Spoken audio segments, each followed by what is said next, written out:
नमस्कार दोस्तों, स्वागत है आपका हमारी आज की कहानी में जिसका शीर्षक है कौन सा युग बड़ा है। एक बार बड़े बड़े ऋषि मुनि एक जगह जुटे तो इस बात पर विचार होने लगा कि कौन सा युग सबसे श्रेष्ठ है। बहुतों ने कहा सतयुग, कुछ त्रेता को तो कुछ द्वापर को श्रेष्ठ बताते रहे।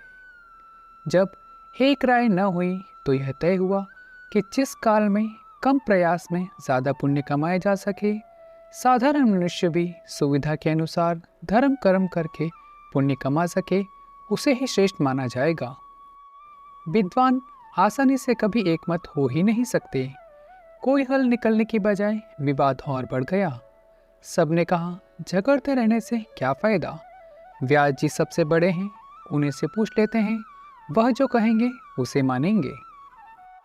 सभी व्यास जी के पास चल दिए। व्यास जी उस समय गंगा में स्नान कर रहे थे। सब व्यास जी के गंगा से बाहर निकलने का इंतजार करने लगे।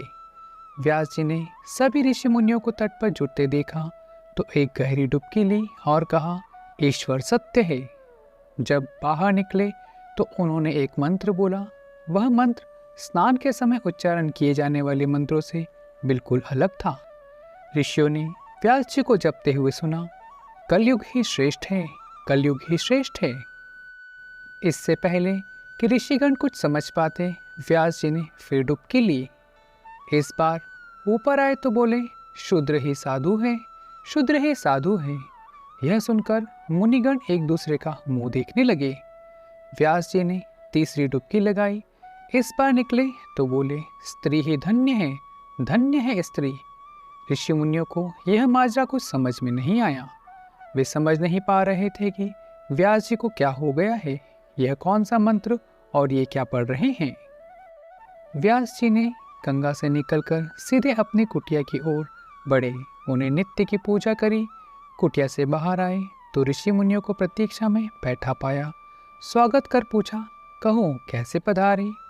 ऋषि बोले, महाराज हम आए तो थे एक समस्या का समाधान करवाने, पर आपने हमें एक नए धर्म संकट में डाल दिया है।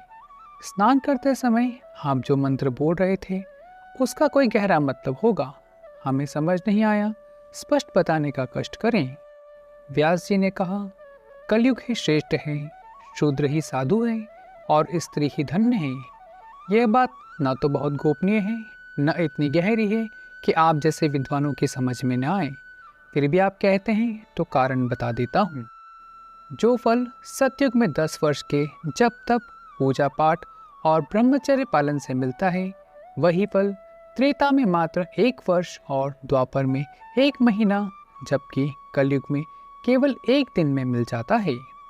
सतयुग में जिस फल के लिए ध्यान, त्रेता में यज्ञ और द्वापर में देवी देवताओं के निमित्त हवन पूजन करना पड़ता है, कलयुग में उसके लिए केवल भगवान श्री कृष्ण का नाम जप ही पर्याप्त है।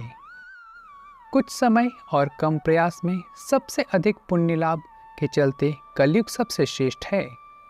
ब्राह्मणों को जनेऊ धारण करने के बाद कितने अनुशासन विधि विधान का पालन करने के बाद पुण्य प्राप्त होता है, जबकि शूद्र केवल निष्ठा से सेवा दायित्व निभाकर वह पुण्य लाभ अर्जित कर सकते हैं। सब कुछ सहते हुए वे ऐसा करते भी आए हैं, इसलिए शूद्र ही साधु है। स्त्रियों का न सिर्फ योगदान महान है, बल्कि वे सबसे आसानी से पुण्य लाभ कमा लेती हैं। मन वचन कर्म से परिवार के समर्पित सेवा ही उनको महान पुण्य दिलाने को पर्याप्त है।